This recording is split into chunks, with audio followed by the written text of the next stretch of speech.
right, today it's Crafting Journey, that journey chick on Instagram. Hey, if you're watching for the first time, thank you for watching.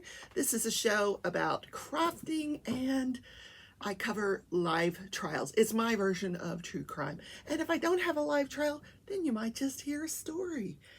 So, yeah, I'm running a little late, woke up late. Well, that's not really an excuse. My sister was already up, so we were chit-chatting. And the time got away from me. Anyway, the kittens are here. I have this wonderful book that was given to me by a subscriber. A Year of Positive Thinking. And so my sister opened it up to today's quote. Let's take a look. Okay. Watch carefully. Watch your thoughts. They become words. Watch your words. They become actions. Watch your actions. They become habits. Watch your habits. They become your character. And then watch your character, where it becomes your destiny.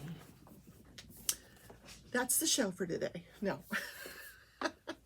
Okay.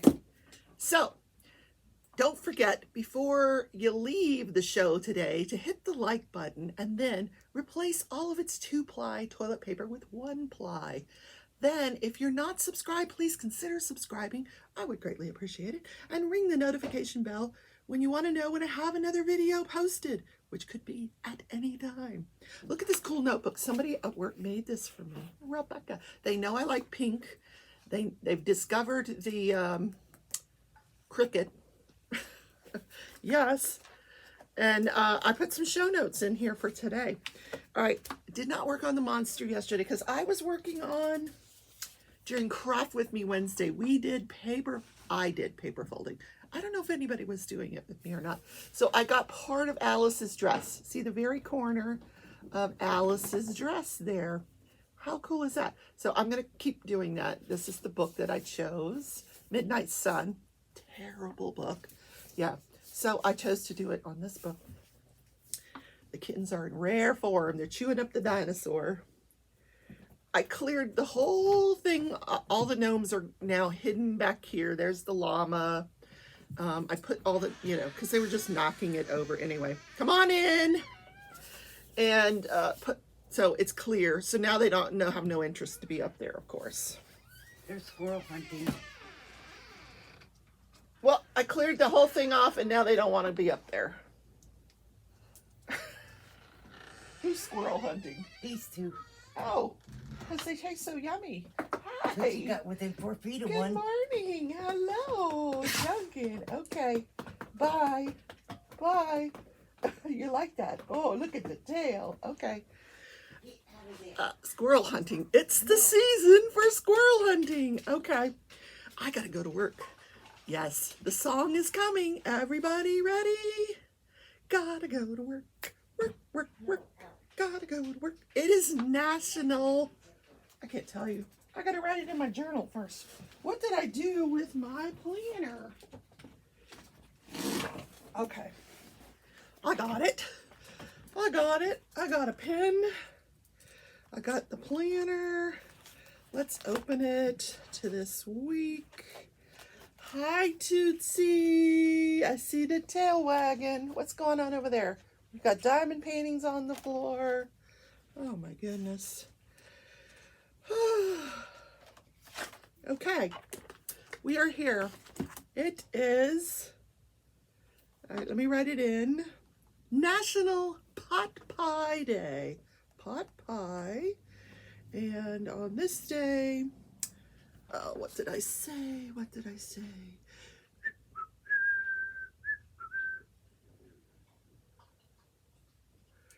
$1981. We're going to go to 1981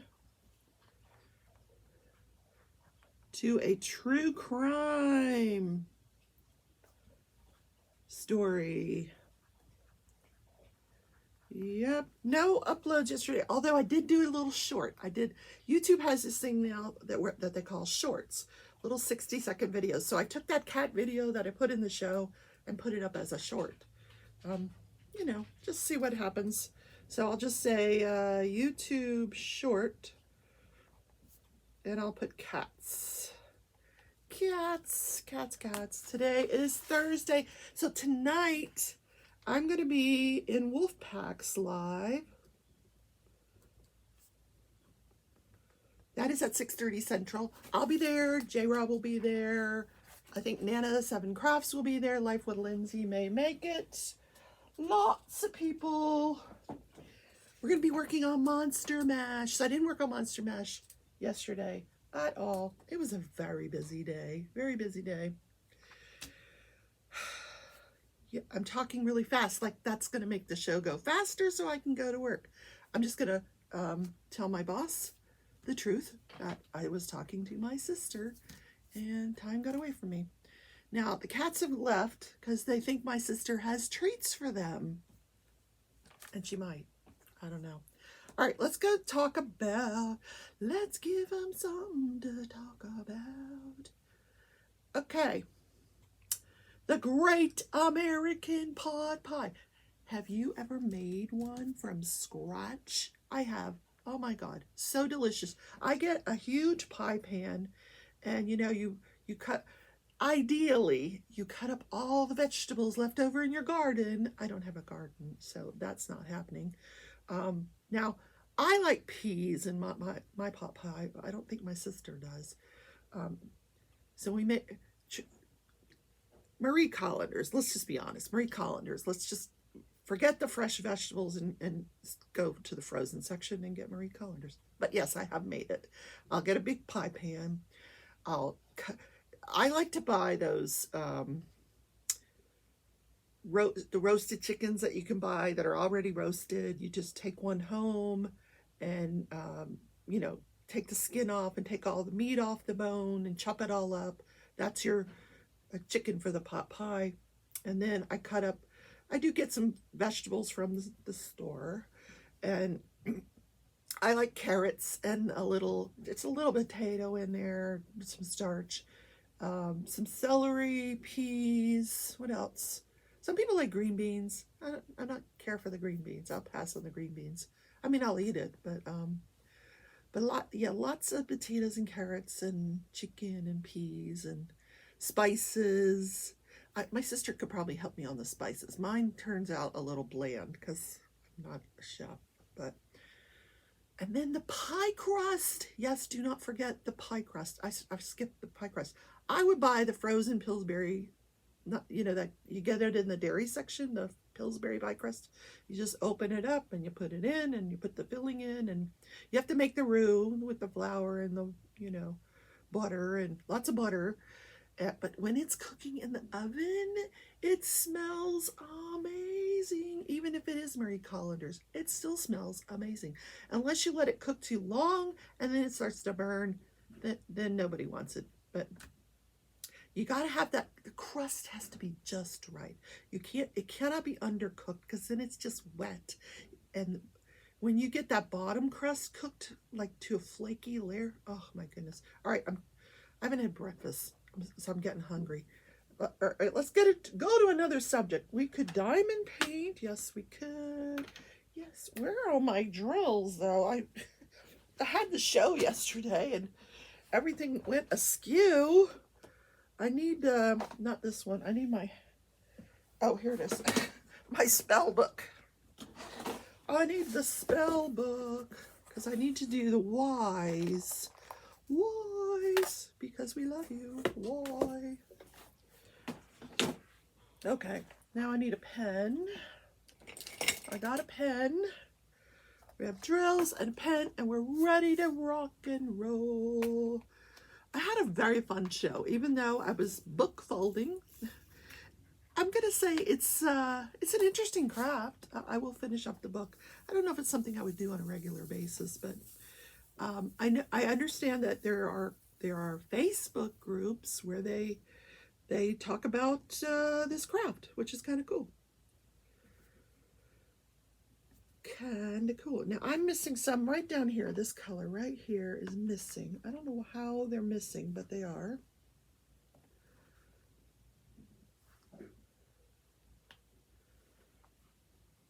And one person said that they cut and then fold. So I'm not sure what they're cutting. I asked her and I didn't get a reply. But I'm wondering if she meant like instead of marking where you're going to fold that you cut. I don't know. I don't know what she meant by cutting and folding. Or maybe she just cuts. I don't know. She said it's neater. I don't know. I'll figure it out. I'll let you know. Because if there's an easier way to do something, I'm going to find it. Yep. Monster Mash. I need the Monster Mash song. I'm going to have to find it. It's probably copyrighted, I'm sure. Monster Mash. So where's the Monster Mash song? Was working in the lab late one night. I beheld an eerie sight. Monster from slab began to rise, and suddenly, to my surprise, the mash, he did the monster mash. It was a graveyard smash. Okay, that's enough of that. Probably get a copyright thing for that. Yeah, he did the mash. He did the monster mash. The monster mash. Okay, maybe I'll cut out the first part of that because I don't want to get in trouble. Something's happening in the kitchen. Is it chicken pot pie? No, it is not. My sister bought some interesting root vegetables at the market the other day, and I'm curious to see what she's going to do with them. One of them is this yellow thing called squash, and another is an acorn squash, which is actually really pretty. I don't know that it's edible, but she says it is. Okay. They don't, Marie Collander's does not sell that, so how would I know, right? When I go to the market, I completely skip that section where all the stuff, vegetables and stuff are, because I get my vegetables in the frozen section, right? Like everybody else. Hi! Hello! What's the matter? What's the matter? Hi. So just want some love. Okay, we're done talking about chicken pot pie. I have a story to tell you guys because Stanley Ford case doesn't pick up again until Monday, which is the sentencing portion of it. Hi, honey. Hi, honey. When we're going to hear all the reasons why he should not get the death penalty. Yes. So, hi. Hello. Hello. So every year in this country, this is brought on by the Gabby Petito case, of course, and I'll give you a little update on that. They're still looking for Brian Laundrie, her fiance, boyfriend / murderer. Oh, I'm sorry. Maybe he didn't murder. Maybe he just left her there because we still don't know the cause of death. We know that the manner of death is homicide, or as one of the experts on YouTube said, homicide. Who says that? He's a medical examiner and he called it homicide. It's not homicide, it's homicide. Anyway, I digress. Oh, I forgot to show you the coolest part of this notebook. She put a yarn on the back, a little ball of yarn. How cute is that? Do they know me at work or what? So it's been ruled a homicide, but we don't know the cause of death. So yesterday, and of course, yes, I had it on too. Like thousands of people, like literally thousands of people are watching the search for this Brian Laundrie in the wilds of Florida. They've got these really cool, where did they get these vehicles? All of a sudden they've got all these ATV, four-wheeler vehicles and, by the dozens, I might add, that, not just one or two, lots of them. Helicopters, drones, infrared, divers, you name it. They're still looking for him. I think this guy is one of the thousands of people that's watching this on YouTube. I'm interested to know if YouTube would give them a list of the people that were watching this search and to see if one of them is Brian Laundrie, because although they're probably monitoring his activity, I don't know. I think he lied to his parents. I think he said, hey, I'm going backpacking in this wild place. I'll be back next week or whatever. And then he took off and he's sitting in Las Vegas. Or, I don't know. I just think he took off. Although his Mustang was at the reserve. So what did he do? Walk to Las Vegas? I don't know. Huh. I got to think that one through. Anyway, she's been found. He has not. The saga continues. They will go on searching this 25,000 acre reserve again today. But every year, thousands of people in this country go missing, and they do not get the publicity that this girl got. I'm not saying that it wasn't worth the publicity, because many of us true crimers help them solve the case. Not me, but some other people help the police solve the case. But what about all these other people that go missing every year? Just vanish off the face of the earth. I have a story about one of them. It's going to be like a two-parter. You're going to hear the first part today. This woman her name is Jeanette. She is of Mexican descent, but she a U.S. citizen. She and her family went camping. But let me give you a little background on Jeanette. At the time she went missing, she was 44 years old.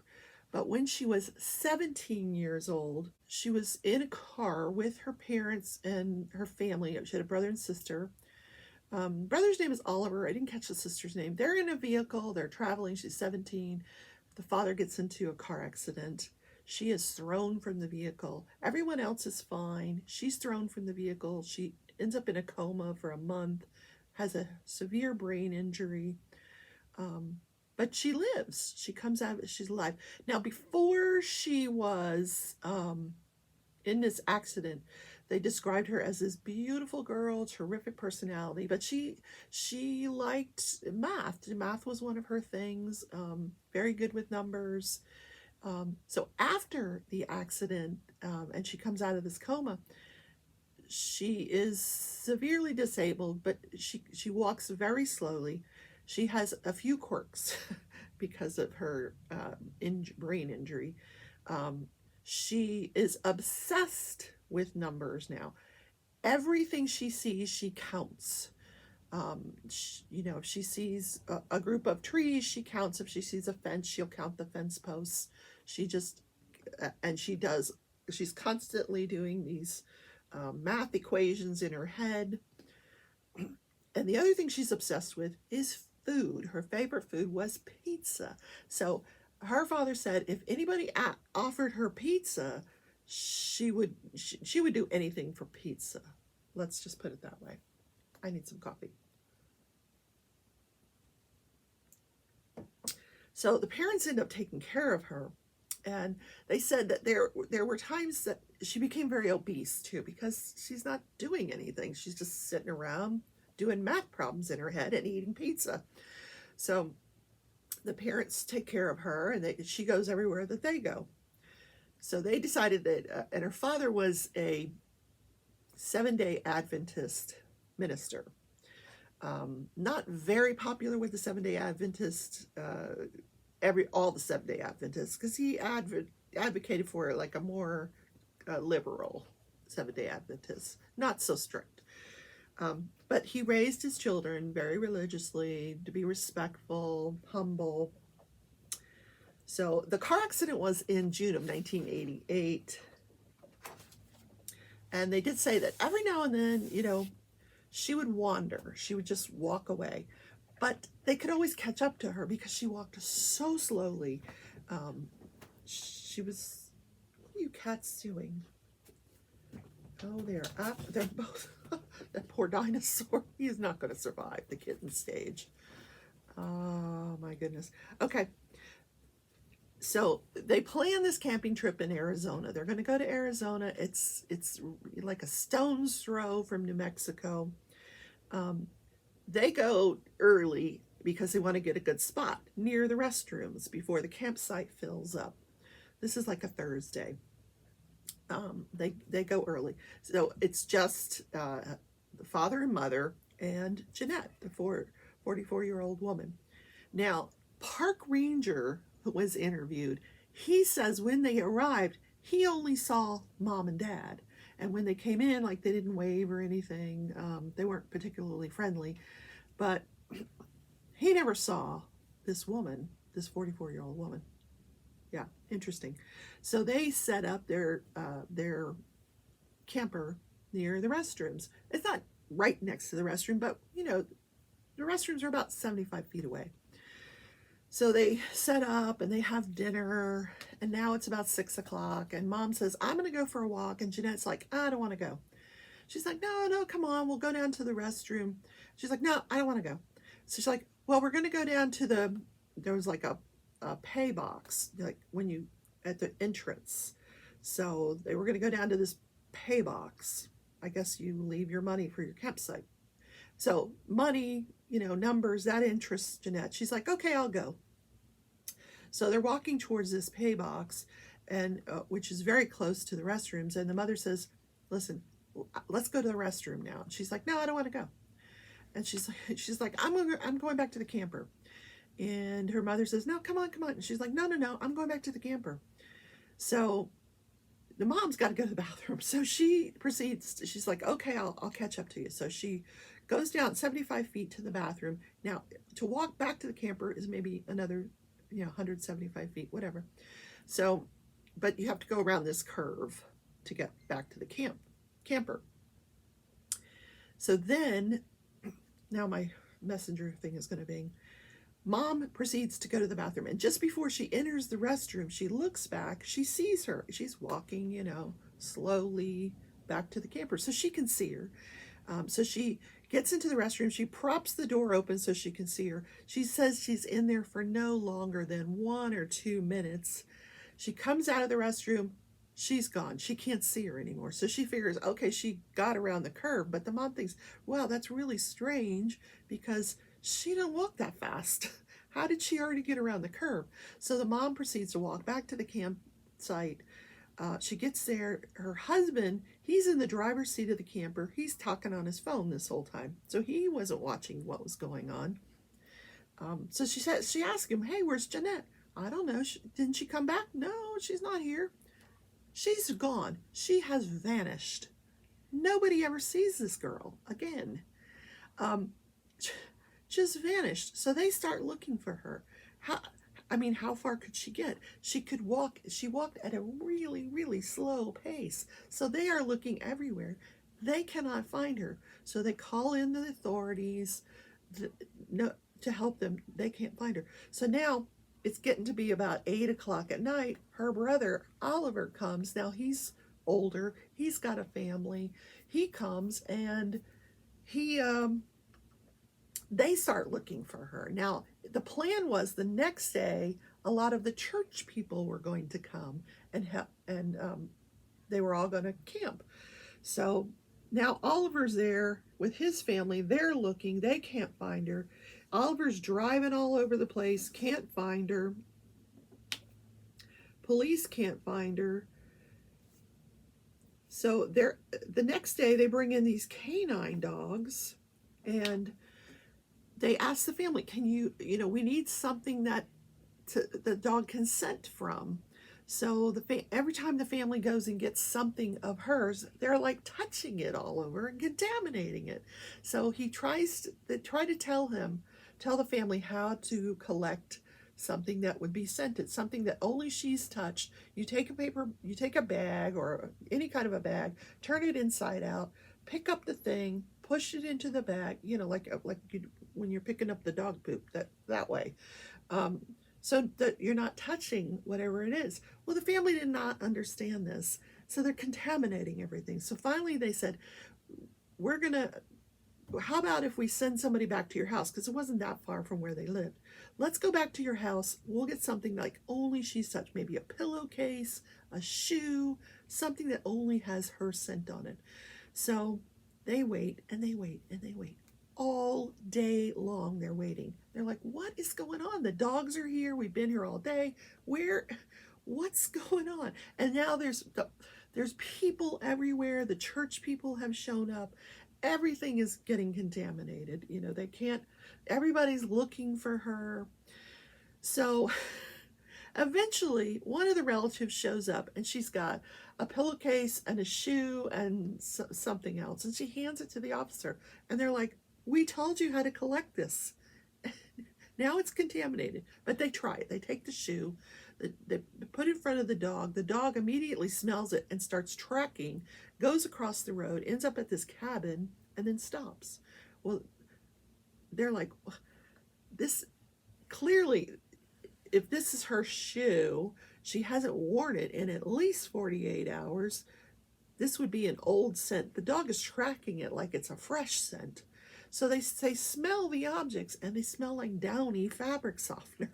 So apparently the family decided to do laundry and then give it to them. So what the dog was scenting on was fabric softener, and one of the people that searched may have had that same fabric softener on their clothes, and that's what they were scenting off of, the dogs. So they have no luck with the dogs.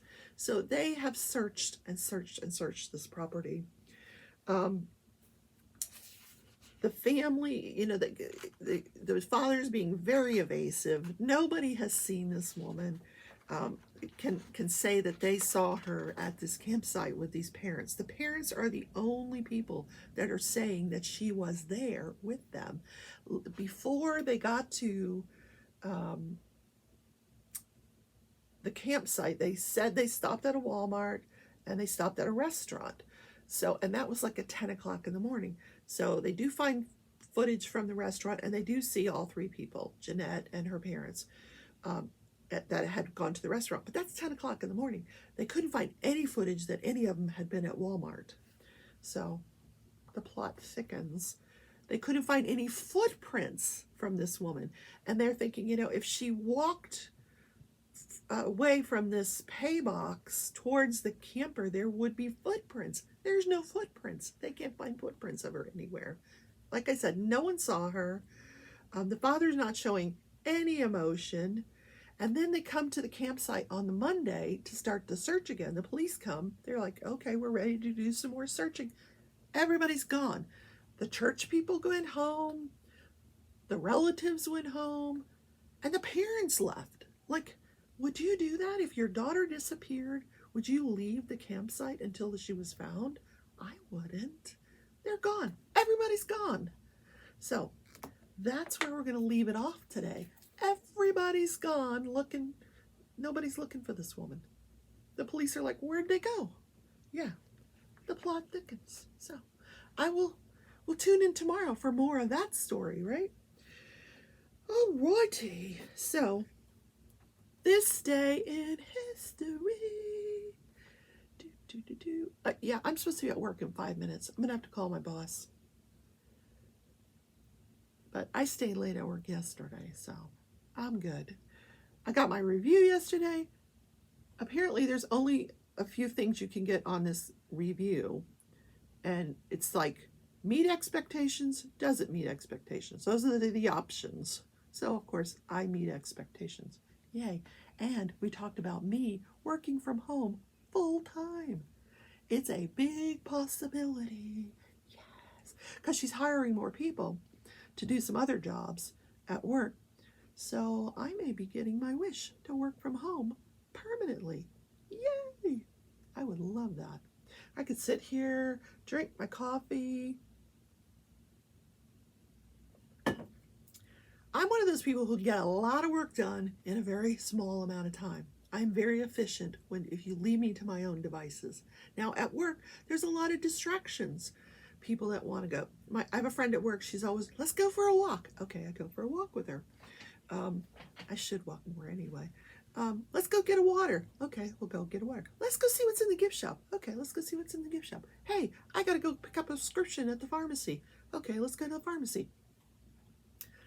Or yesterday, my friend just sat there in front of me for like 30 minutes talking. I'm like, is she ever going to go back to her desk? I got work to do. So finally I get up and I'm like, I got to go get some more coffee. And that she's like, oh yeah, I got to go to work. I'm like, yeah, go to work. Stop talking to me. I got stuff to do, man. I mean, I love her to death. She's a sweetheart. But she just wanted to talk. Bless her heart. She has a new baby at home, so She's like, I'm so tired. I'm like, yeah, welcome to parenthood. Okay, I'm digressing. Let's talk about this day in history. In 1981, now I can't find it. Why is that? Ah, okay, I found it. In 1981, September 23rd, 1981, a 2-month manhunt ends for this murderer. But he was a writer. So Jack Henry Abbott was captured in the oil fields of Louisiana after a 2-month-long manhunt. So this guy had spent almost his entire life in jail. He as a young boy, he was in what do they call it, reform school in Utah, and he was just a criminal at heart. Bless his heart. But he started writing these letters in jail to Norman Mailer, who's a writer, a very famous writer. And Norman Mailer liked the way he wrote, and he convinced a publisher to publish these letters, that they were that good. So the letters were published in a book called In the Belly of the Beast. So check out that book. These are these letters from this Jack Henry Abbott in prison to Norman Mailer. So Norman Mailer advocates on his behalf for him to get out of prison. So because he's like, culture, culture deserves this guy. He's such a good writer. Let him get out, let him write. Well, when he gets out, they let him out. When he gets out of prison, he's doing some writing, but he's also hanging out with his criminal buddies. It's the only life he knew. So he goes to this restaurant, and he gets into an argument with the waiter, ends up stabbing him, runs away to Mexico, but he doesn't speak the language, so he doesn't last there very long. He ends up in Louisiana, and after a couple months, the police catch him, and they throw him back in jail. And that is this day in history. However, after he's only sentenced for the murder, to 15 years, because Norman Mailer was there at his sentencing, advocating, listen, this guy is such a good writer, and culture, we deserve to have this culture. It should outweigh him being in jail. I don't know why I can't write in jail like he did the first time. But anyway, he's in jail, goes to jail for 15 years, commits suicide. Yeah, so he's dead. I know. Terrible, isn't it? What a waste. What a waste. In 2002, he took his life. So, I mean, Norman Mailer, you can only try so hard. People are who they are. But yeah, check out that book, In the Belly of the Beast. It was written by this Jack Henry Abbott. These were letters he wrote to Norman Mailer from his prison, and they detail his treatment in prison, how he was being treated. Of course, he was claiming that he was being abused by the guards. So, read that book. I'm going to pass, but yeah. So, guys, that is the show for today. Don't forget the like button. Show it some love. Hit it, and then sneak into its house. Replace all its 2-ply toilet paper with 1-ply. Subscribe if you're not subscribed, and ring the notification bell. I will see you tonight in Wolfpack's Live. Check her out. Stephanie, I love you. I will be there. I'm not going to be there for the whole show because I have an affiliate meeting, but I'll be there working on Monster Mash. It's going to be like a party. It really is. All of us are going to be there. All the cool people are going to be there. No, the people that are working on Monster Mash are going to be there. So check that out. And I will see you tomorrow in the morning show, Crafting and Crime. Bye, everybody. Take care. We're going to continue the story.